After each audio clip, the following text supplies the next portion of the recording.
Caitlin Clark addresses angry bench gesture in Connecticut Sun Showdown.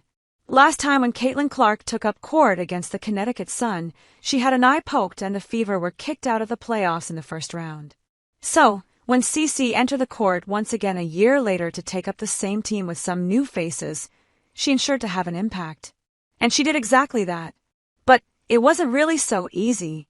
Since it was just Game 2 after Caitlin Clark's return from injury, the Indiana Fever sensation looked as dominant as ever, especially after her 32-point effort in the previous outing. But the Connecticut Sun, hovering at the bottom of the league, weren't going to make it easy. They applied tight pressure on Clark all night, with J.C. Sheldon leading the charge. However, things took a turn when Clark had a heated encounter with her former collegiate rival. It started in the second quarter, when both players exchanged words and Clark gave Sheldon a push before teammates and officials stepped in. It looked like the fire from their college days had reignited, but then Marina Mabrey entered the scene. While tensions cooled briefly, the third quarter saw things escalate again. Sheldon, playing aggressive defense, poked Clark in the eye as she tried to deny her a shot. Clark, frustrated, shoved Sheldon in response, only for Sun's Tina Charles to step in. But it was Mabrey's entry into the fray that truly turned the moment chaotic. She came in and knocked Clark to the floor.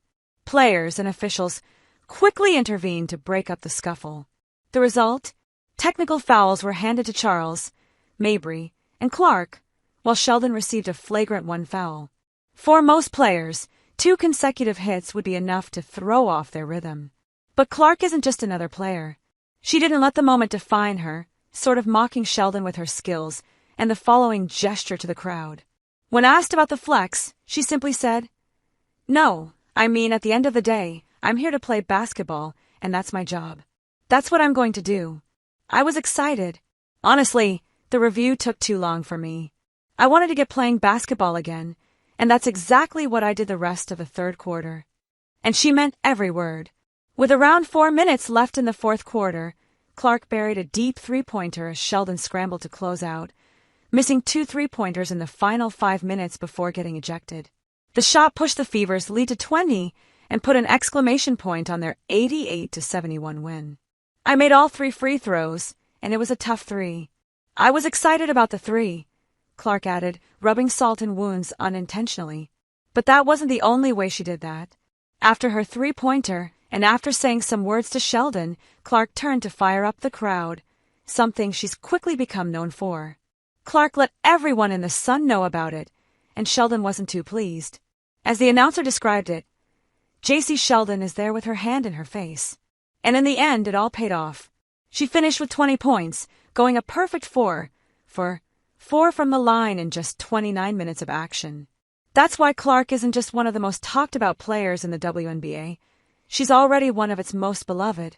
And if you needed more proof, her fired-up post-game Instagram story said it all.